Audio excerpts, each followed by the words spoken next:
Tēnā koutou, welcome back to Australics 2021, the afternoon session, and I'm very pleased to see a colleague and friend, Nick, on screen, and I just want to say thank you so much for agreeing to be part of our Keynote, our suite of Keynote speakers. It's a delight to have you with us, and especially because for me personally, you're going to be visiting Oceania, the Pacific, and also we mentioned about our and your dictionary, your new dictionary, which is going to enthrall us all, especially those of us who work in the Pacific. So welcome, Nick. It's a great honor to have you aboard with us. Thank you again, and the session is yours. Remember, everybody, please enter into the pod any questions that you have, so we can come back and revisit those at the end of the session after Nick's presentation. So kia ora, Nick, and thank you. Over to you now. Kia ora, Tanya, and thank you for the kind invitation to speak here. I want to begin by acknowledging that I'm on the land of the Wurundjeri here in Melbourne in Australia, and pay my respects to Wurundjeri people and all Indigenous people in Australia and actually everywhere, and their elders and emerging leaders. As Tanya said, I'm very happy to say that the new dictionary, which I only just got copies of a couple of days ago, is now out. And what I want to talk about here is a reflection on the creation of this dictionary and how it's been improved really by collaboration with speakers. So this is what I'll call a small language following Nancy Dorian. The characteristics of small languages are that there's a paucity of textual material, they are less resourced, and while word lists may have been made by earliest observers, they require conversion and special treatment to decipher the content. Usually there's only one dictionary that, we don't have the resources to create many dictionaries for these languages. And this is usually the result of a linguist's fieldwork, so accumulating earlier sources and doing fieldwork and collecting words. And this usually now is a structured data file, and we saw in Gabriella's talk a toolbox a file, so that kind of structured material. And for some linguists, that's unfortunately still a Microsoft Word document, but nevertheless, these are documents that can be archived and made available so that there can be future use of these, and every dictionary needs to be reworked every generation usually, so it's good to have the original files to be able to do that. Lamont Lindstrom, in a discussion of dictionary making on Tanna, the island in the south of Vanuatu, observes that the inclusion of certain terms or senses of terms in a dictionary could amount to what he calls etyma-larceny, or semantic trespass, a dictionary redistribution of linguistic private property. I quite like these terms, and it's a great article that I recommend to you. But how to avoid etyma-larceny? I think that collaboration with speakers and having as much input of the speakers into the structure and the content of the dictionary is important. So then what is the role of the linguist? And what then is different about the Nafsan dictionary now than it would have been if it had been just my work? And that's what I'll be talking about today. While a dictionary is a seemingly innocuous compilation, its compiler being a harmless drudge, as Samuel Johnson suggested, the work can become divisive within the speaker community or can be ignored due to lack of relevance or the wrong orthographic choice. One way to mitigate these dire outcomes is by development of the dictionary in a collaborative endeavour, in which as many speakers of the language as possible have input into the form the dictionary will take. Collaborative language documentation has received quite some attention recently, but collaborative lexicography has not had the same amount of attention in literature. But, we just saw Gabriela Perez-Baez's talk, which was all about collaborative lexicography. And there was a recent book by Patricia Anderson that came out last year on revitalization lexicography that also talks a lot about the work necessarily being embedded in the community as well. Other notable exceptions are in the volume on Making Dictionaries by Frawley, Hill and Munro, and the chapter by Rice and Saxon, who say that involvement of a community must take place in order to determine what a dictionary for community use might look like. And in the same volume, Hinton and Weigel discuss the different requirements of academic and community dictionaries, arguing that the negotiation that takes place between the community and the linguist and the resultant ideas that emerge are in fact very positive influence on linguistic science. Anderson, in the book that came out last year, characterizes community-driven research in the context of North American Tunica Dictionary Project as the community decides what research is needed and seeks out specific researchers to provide expertise. But I think there's a difference in the context of Vanuatu, in which land ownership and so the means of food production are still held by the village in an independent nation, unlike the status of Indigenous people in settler colonial societies like North America and Australia. All research in Vanuatu is governed by a research permit at the national level that requires permission from the local authority, perhaps the village chief. And that requires that there be some national benefit also demonstrated by the research. And this research permit explicitly suggests that a dictionary is a national benefit that can arise from linguistic fieldwork. Lexicography is necessarily collaborative, but the nature of that collaboration has not always been to the fore. The work of definition needed for dictionary entries requires insights into meanings and discovery of new terms that only speakers can provide. On the other hand, the amount of detail and the editorial attention required is probably best taken up by the harmless drudge, the linguist, as we'll see here.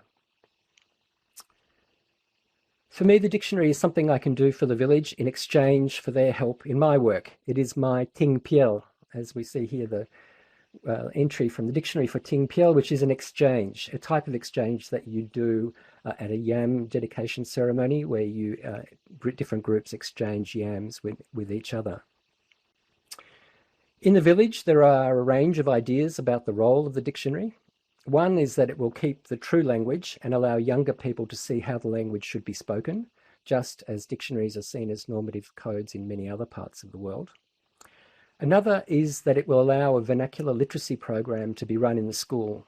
The various drafts of the dictionary that have been produced over time have been used for this purpose. Depending on the changeable government policy of the day, there have been vernacular programs running in the school. So here we are in Vanuatu. In central Vanuatu is the island of Efate, and Nafsan is also known as South Efate. It's the language spoken on that island. I began making the Nafsan dictionary first as a solo researcher in the course of fieldwork for my PhD, writing a grammar of the language, and then later with a group of collaborators. In my fieldwork, I recorded oral accounts, made a textual collection, and I looked for words in the texts, and then I tried to find other ways of identifying words. I have a corpus from transcripts of around 30 hours of recordings and have added historical materials, mainly Bible translation. Before my work, there was only one secular text published in the language. My initial fieldwork was with older speakers, as the villagers referred me to those who spoke what they considered to be a better form of the language, untainted as they saw it by modern influences. But later there was involvement of a new group of speakers with more interest in the dictionary who attended a series of workshops in 2015, 16, 17 and 18. To keep momentum going between workshops, the team set up a Facebook group to discuss dictionary issues. And here I want to outline what the collaboration added to the final dictionary, helping, I hope, to avoid etyma-larceny and to enrich the version that is now fixed in time as the first edition of the dictionary. When I began fieldwork, I was working at the Vanuatu Cultural Centre in Port Vila in the mid-1990s, and I began learning Nafsan from the Cultural Centre fieldworker for South Efate, Silas Alban, in Eritap village. He'd made a word list of 100 or so words and correspondences in Bislama, which is the national Creole language. Later, I started recording stories and transcribing them with Kalsarap Namaf, a really masterful storyteller in Erekor village. So it's a pleasure to be able to acknowledge the many people here. I won't read out all their names, but these are all people that have participated in various ways in shaping the dictionary as it is today. The workshops were held in public venues in Erricor village. Refreshments and lunch were provided, and the number of participants varied from day to day. But the workshops typically ran for between 3 and 5 days. Sometimes when we planned on a 3-day workshop, people refused to leave and we had to keep going for another day and then another day. The main organisers, initially Joel Culprum, the man in the middle who was living in Australia, helped me a lot in setting up venues and organising people to come to the workshops. Greg Halterpau and Lionel Emile are both in the village and took a strong interest in this, mainly because they had also been working with Anna Krajinovic and Rosie Billington. So Anna was my PhD student studying aspect and modality in Nafsan, and Rosie Billington is working on prosody and phonetics of Nafsan. Funding was provided by grants that I received mainly from the Australian Research Council. I've produced draft versions of this dictionary over time, and they obviously get better over time. The initial ones weren't that great. And then it got to the point where I created a nice looking version, the one you see that in black, which was put up onto Amazon CreateSpace, so it could be downloaded for less than $10. And the PDF of that was distributed in the village as well. Each draft is welcomed and treated as a valuable resource. With the tradition of accepting the written word as having authority, mainly based on the Bible and translations dating back to the 1860s, these drafts risked having an authority they did not deserve. My intention was that they provide a discussion point and be open to correction. But for the village, the value of these drafts is the greater in that so little is produced in the language. And before the workshops began, there was little feedback to me about corrections needed. People really took these as being authoritative versions.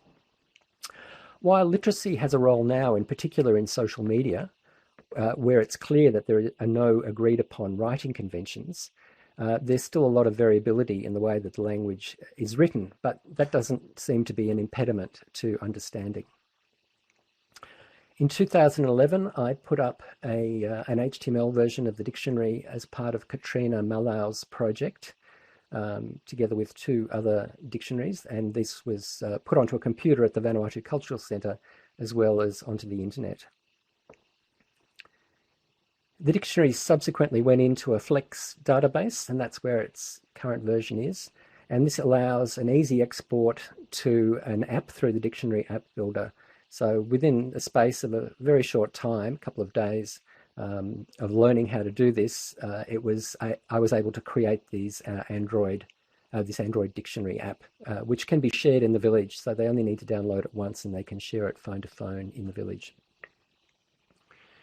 These are participants at one of the workshops. There was a common core of participants, but others came and went over time. This was one of the venues that we had for the workshop. We split the dictionary into sections, and people took sections and worked in groups and read through them item by item.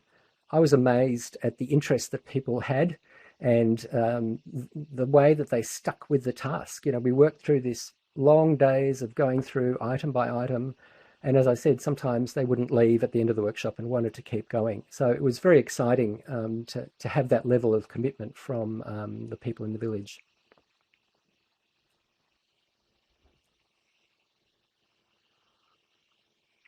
This is the Erricor Town Hall, which we used as a venue for this workshop. I sent a PDF of the final draft back to Jack Cullon, and he proofread the entire draft.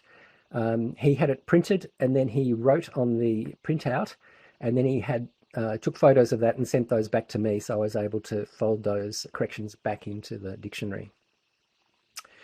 The corpus of Nafsan contains historical materials scanned and OCR'd or typed, forming part of the corpus now dating back to 1864. And on the right is a volume of 74 texts in language that I produced in 2011 that were transcripts of recorded accounts told by villagers. And this all is part of the corpus that was then used to find words for the dictionary. So some of the issues that we have in Nafsan, and Gabriella talked about issues that she was facing, and each language obviously has its own issues. We heard about collocations in an earlier talk. In Nafsan, verbs have object endings, suffixes, and so while verbs like to give, do occur on their own, they typically occur with a suffix, so tuok, to give you, tua, to give him, her, or it, tuer, to give them. So the way that we decided in the dictionary was we would put the bare stem, tu, and the third person singular object marker, so tua, in brackets after the head word. And similarly, there are a lot of verb compounds in the language, and there are different degrees of conventionalization. So some of them don't occur in parts, but some of them you can separate into parts. So cut sock, nep sock, pluck sock. These are all use sock afterwards. Sock on its own means jump, but when it's the second part of these verbs, it's sort of got an emphatic or a way of, cut sock means to bite, and hold, cut is to bite. So how do we treat these in the dictionary? In the end, the decision was that if it looked like the word was used mostly as a compound, then that's what was in the dictionary. The other issue in Nafsan is that nouns, some of the nouns have a possession marker, so what you might call alienable, inalienable possession. So natu is the word for leg, natwen is the third singular, natwok is your leg, natwom is my leg, and so on. So the citation form, again, we decided to use the third singular in brackets after the bare stem, natu, and natwen in brackets. Some verbs in Nafsan have an F and P alternation in the initial letter. This is to do with aspect. So the irrealis aspect form of these verbs has a F, and the realis form of the verb has a P. And so the decision was to use the P form as the head word and cross-reference to the F form in the dictionary. So dictionary entries are pretty much as you would expect. As I said, you've got the here the third singular form of the verb to write it, given in brackets. The part of speech, I've tried to demote that because I don't want that to be too prominent, so it's in a lower font. And then we have the definition, example sentences, and so on, cross-references and different senses. One of the issues that we discussed was whether or not to use homonym numbers. The software gives you homonym numbers, but in general, the speakers didn't find that they were that helpful. In fact, they thought they were confusing. So we don't use homonym numbers in the dictionary. A few other things that changed as a result of the workshops, the sorting order. So these are the phonemes of Nafsan at the top. So you can see you've got vowel length, and we have labiovelar M and P, so P and M, which are phonemes in the language. But when we looked at that sort order used in the dictionary, it was confusing to speakers because they're used to an English sort order. And so in the end, it was decided to use this sort order, which, as you can see, is a lot simpler. And it doesn't take account of vowel length, and it groups the labiovelar and the simple labials together. And that means that, for example, if we were to use the phonemic system, we would have, for example, here you can see that vowel length, vowels are treated as single vowels, even though they're phonemically just long vowels. So all of the single A's come first, followed by the double A. And the labiovelars here, if we were to treat them differently, we would have all of the simple labials here, and then we would have labiovelars in a different section. So this is the current order that's in the dictionary on the left. And this is the dictionary, the order that would have been in the phonemic form, but was decided was too confusing. The language uses proclitics, so for subject marking, and the decision of the group was that these should be separated from the following predicate. So here you can see the way that I write in my texts, because I consider these to be proclitics and therefore they're attached to the following, the verb or the verbal complex. But the decision was to separate them, so all the examples in the dictionary, these are treated as separate items. The other great thing that happened was that we had a lot more idioms introduced, because people were just sitting around talking about meanings and they got interested in idiomatic usage. So tin, which means to be hot, but if you talk about someone's hand being hot, it means that he has money. Gulf, which is the type of arrow that you use for killing or hitting birds, which is flat, so it stuns the bird and knocks it to the ground. But it's also used as a term of abuse, implying that somebody's not a particularly sharp arrow. And the swamp harrier, or the hawk, the idiom is that when the hawk steps down on the land, then old age has arrived, so the person can no longer fly and is no longer has the strength of the hawk. One of the issues in this sort of work is finding words for the dictionary. So the corpus, as I said, is, it's not a small corpus for a language of this size. It's a significant size. 13,000 unique types, 76,000 tokens. And once you normalize, take out language terms and proper names and things, there are 2,300 words in the dictionary that do not appear in the texts. So they're typically elicited plant, animal names, or elicited from stimulus and that kind of thing.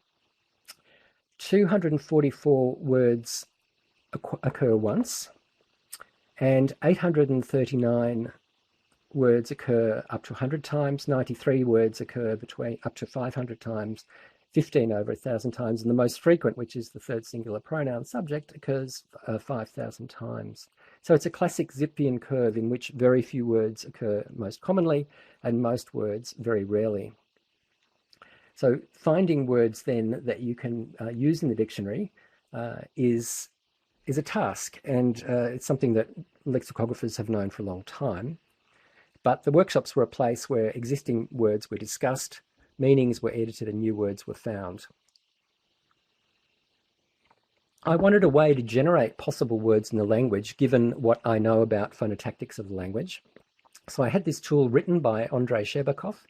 It's a way of generating possible forms in the language learned from an existing set of words. It generates a list and has a number of settings that can be altered to return longer or shorter words with degrees of variance from the known set. It's freely available online. You're welcome to use it. And here you can see the input requires you to tell it what the consonant and vowel inventory is, and to give it a list of words that you know in the language. And then it generates a list of possible words based on that. And here you can see it's set to produce 4,000 words. And here is that set of words, which you can then download and put into whatever document you want. What I did with it was took it to the village and asked people to go through and tell me if any of these words were real words in the language. Another thing that's possible is, another way of finding words is to get a learner's dictionary of English, which is what I've done here, and just ask people to give me the Nafsan form of that word.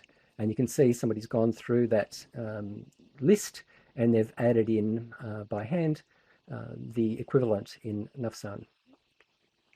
And of course you can use questionnaires. So there are elicitation questionnaires like these fieldwork guides.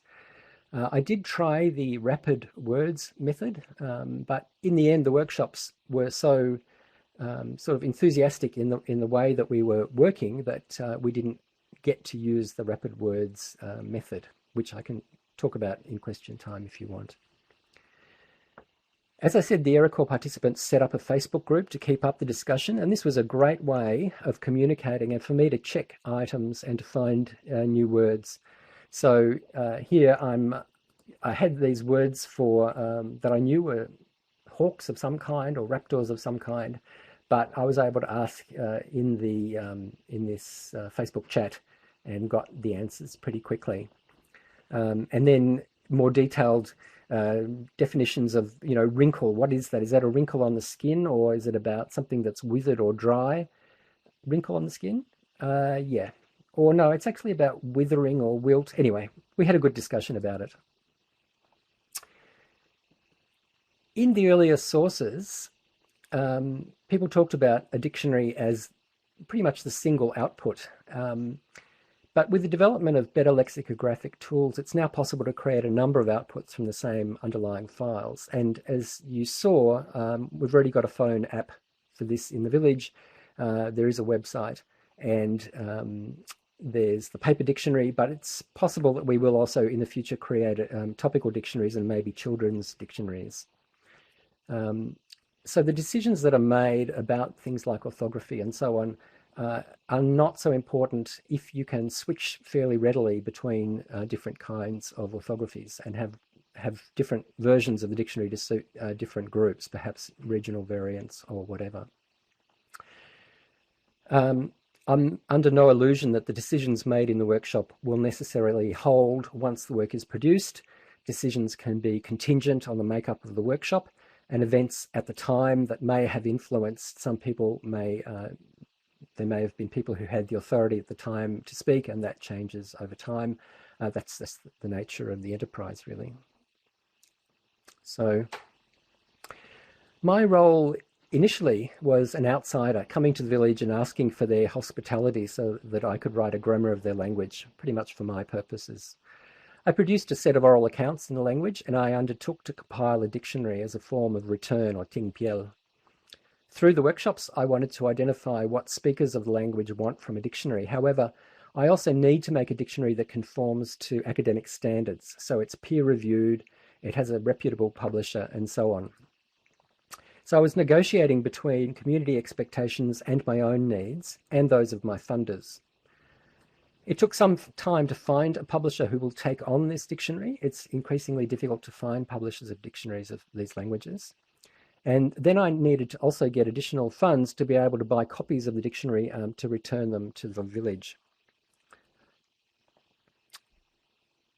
At Australex in 2011, I talked about methods for reusing dictionary files, and I concluded then that there was a need to preserve digital versions of the underlying lexical databases.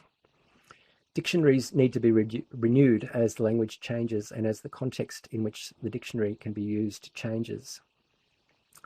It is likely that dictionaries will need reworking for new purposes, perhaps after 20 or 30 years. So access to the primary files is really important.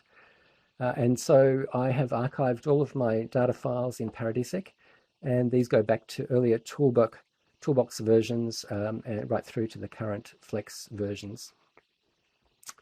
So work that began as my project was taken up and recognised by the village as an important representation of their language.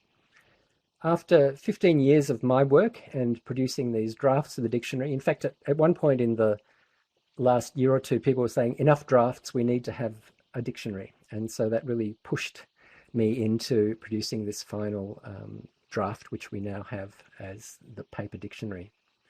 So my role really in this was to get funding, to run the workshops, to copy edit and page design the dictionary, and to purchase copies for the village, to maintain the database, look for words and meanings somewhat systematically, and to produce the public versions of the web page, paper drafts, phone draft, and so on.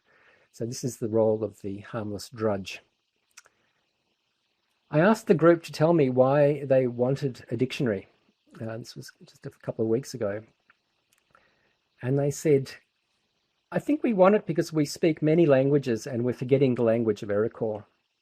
There are, I didn't mention, but there are about 5,000 or 6,000 speakers of this language. So it isn't, I don't think, in danger. I think it's still quite a strong language and kids are still learning it very strongly. But I think there's a sense that the language is changing and they want the dictionary to help preserve an earlier form. And they talk about the welfare of the children who haven't learned the language and who need to have a dictionary. Partly it's also the prestige of having the dictionary itself that says that the language has some value because it has a dictionary. The Iroquois language, or the tune, is starting to disappear over the cliff because of the influx of people from other places.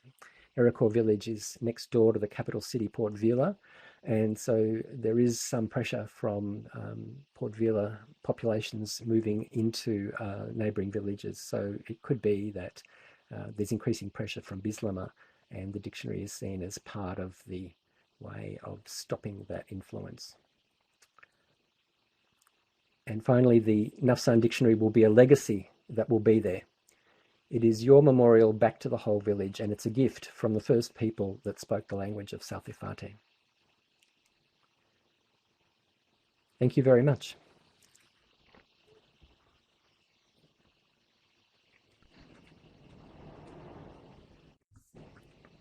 Thank you, Nick. And thank you for sharing your Nafsan dictionary and the people of that community with us today.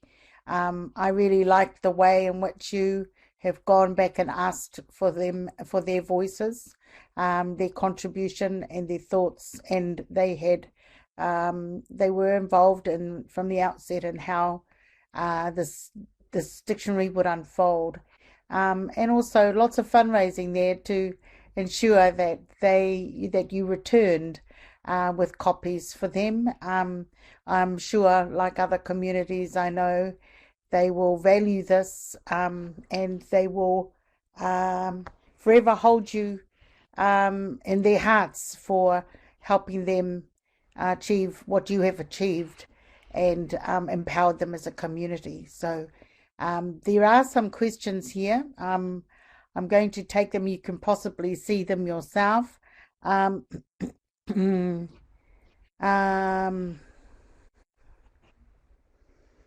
Okay, I'm just going down their comments from Peter. He's asking to share some of them in your. I'm just trying to find a question here along.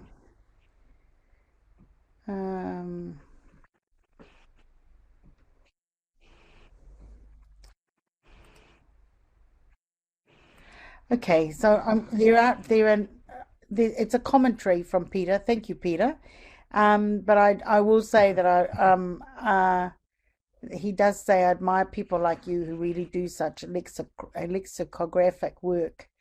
And I want to add to that too, that that's why when I looked at this, that's what fieldwork is so rich and so amazing.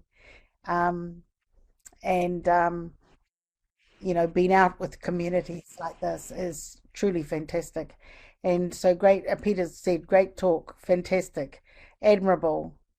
And now he was wanting your own origins to say, so you can exchange Yeah. because of your family name. And one from Gabriella too, wonderful work. I would love to hear more about the workshops, how much time you used, how many days, how much work got done, what roles everyone had. I'm starting to think about how to write definitions for the Exacxa dictionary, so any comments will be appreciated. So why don't I leave you with that question from Gabriella, if you could respond, please. Thank you. Yeah, sure. Yeah, thanks, Gabriella. The workshops, typically it was a week, and that was really, trying to fit it around, people are very busy. And I was amazed that people took so much time to come to the workshops. So, as I said, it was, sometimes it was 3 days, but usually it would spin out to a week. And as for the roles, within the village, there are already quite sort of designated roles. They're the elders who people defer to. There are gender-specific, groupings that sort of play out in the workshops as well. But in the end, what happened was we had these. I took photocopies of the drafts and we split those into chunks, from A to F.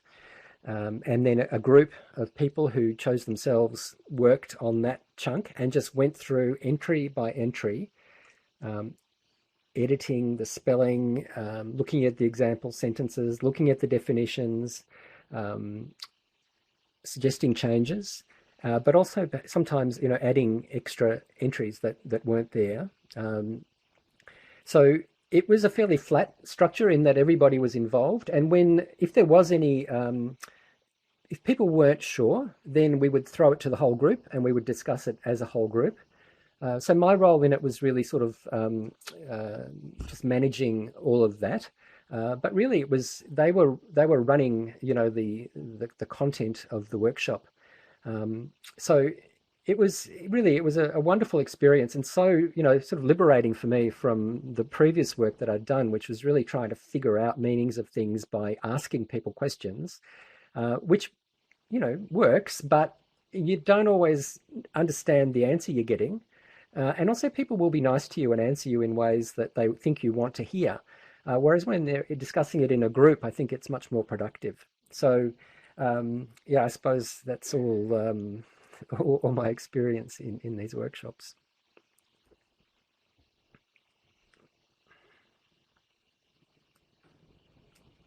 Gabriella, did you have anything further that you might want to add to that, or does that answer your question? I'm just looking at the feed.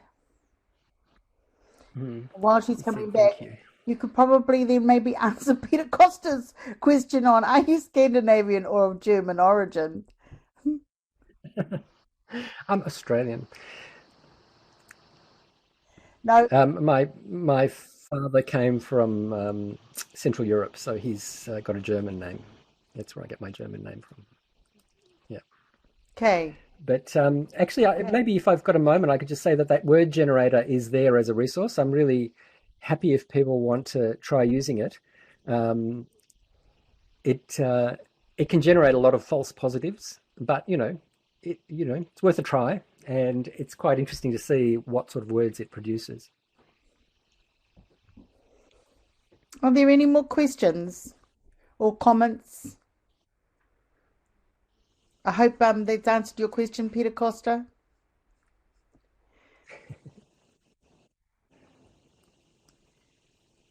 And then he says, I knew it, I knew it, I knew it. He's claiming you. Yes. Yeah. Yes, Nick answered my question and gave me tons of ideas for workshops on her own language. Now Peter's saying that he's writing to you on email. Are there any Good. closing thoughts you might have on the work that you're doing in the Pacific, and or particularly with Nafsan, um, but not necessarily in terms of your work in the Pacific and dictionaries? Any? Yeah. Well, Vanuatu has 130 languages, so it's got good dictionaries of perhaps, I don't know, going out on a limb, but say 20 of those languages. So there's a lot more work to be done there. And because they want to run vernacular literacy programs in schools and they need dictionaries before they can do that, there's a real need for more dictionaries. So anybody who's looking for projects, Vanuatu is a very good place to work. The Cultural Centre has very good protocols in place, and it can set things up for you. So, and as you can see, very receptive and productive and positive group of people to work with, as my experience has shown. Thank you, Nick, and thank you again for, in a way, letting Australex, using Australex as a forum from which to launch your dictionary, and hope it is people are engaged with it. Congratulations! I know what it's a huge mammoth task over a sustained period of time on lots of levels. So, congrats, and we'll over to you now, Mark, to help us transition again into our two streams with in afternoon sessions with John facilitating stream B and Tanya facilitating stream A. Again, fantastic. We're so lucky that we've got these amazing people and their keynote addresses. It's been really fabulous. So thank you again. I can't thank you enough on behalf of our team here. So Yes, so over to you, Mark, just to remember people, please post your questions in the pod, the chat pod. Be fantastic to and talk to one another. Thank you, Mark.